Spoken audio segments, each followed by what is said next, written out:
അതിനകത്ത് കൂട് വേണം. കൂട് വെച്ച് രാത്രി കൂട് അടയ്ക്കണം. മനസ്സിലായോ? അങ്ങനെ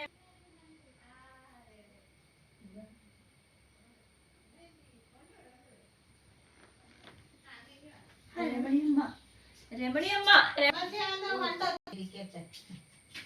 ദൈവം അവർക്ക് ആയുസ് ആരോഗ്യവും മക്കൾക്ക് ഒക്കെ തർക്കിട്ടായി ഇപ്പോഴത്തെ ഐശ്വര്യം പോയി. അമ്മ ദൈവത്തെ പോയി.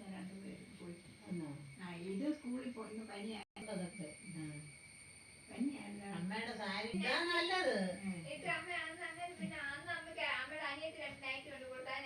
പക്ഷെ അമ്മ നൈറ്റിയാ വീട്. ഇനി അമ്മ സാരി വീട്ടിലെടുക്കണ്ട.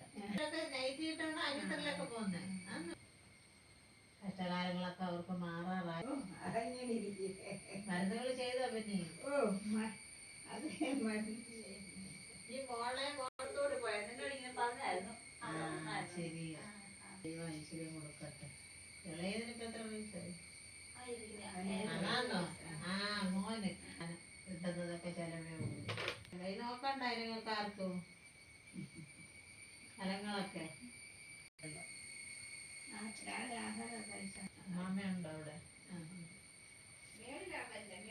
വേളിയിൽ പോയ അമ്മ ആശുപത്രിയില്ല.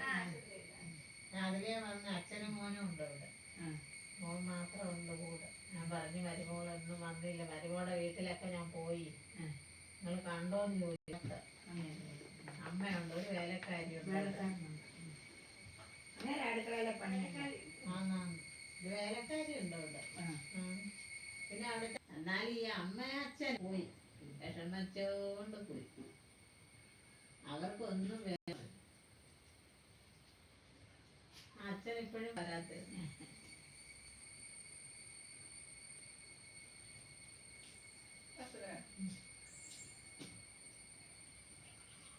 ഇഷ്ടംപോലെ കുഞ്ഞിനെ തിളപ്പിച്ചാറിയ വെള്ളം കൊടുക്കും.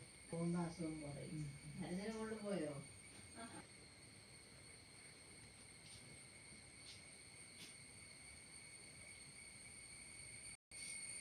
ഇങ്ങോട്ട് ഇറങ്ങി ഇത്രയും ദൂരം ഒരു ദിവസം വന്നപ്പോ ഇവിടെ ആളില്ലായിരുന്നു. ഞാൻ ഇതിലേ പോയെ. ഇതിലേ കൂടി ഇറങ്ങി താഴെ ആരുമില്ലായിരുന്നു ഇവിടെ. ഈ കഥ അടച്ച് ഈ വർഷമല്ല, നല്ല വെയിൽ സമയത്താണ്.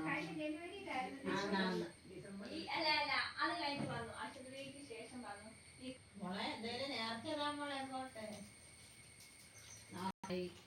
മോൾ ആഗ്രഹിച്ചതൊക്കെ ദൈവം നടത്തട്ടെ. ധൈര്യത്തോടെ കുഞ്ഞുങ്ങൾക്ക് വേണ്ടി ദേവാലയത്തിലൊക്കെ പോകും. ഒരു കുഞ്ഞും കൂടി സമാധാനം ജോയിപ്പോടെ ജീവിക്കണം കേട്ടോ മോളെ.